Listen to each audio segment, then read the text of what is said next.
Hello everybody, welcome back to our YouTube channel. Today in this video I'm talking about Idex stock.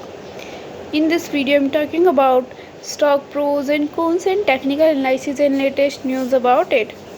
Stock is trading at 0.085 US dollar with 5.56% negative in a day.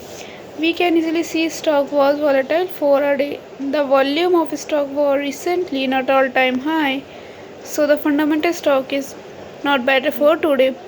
Before buying and selling the stock, please consult your financial advisor. Today's video is done. Thanks for watching. Please subscribe my YouTube channel and like the video, and also comment or related queries.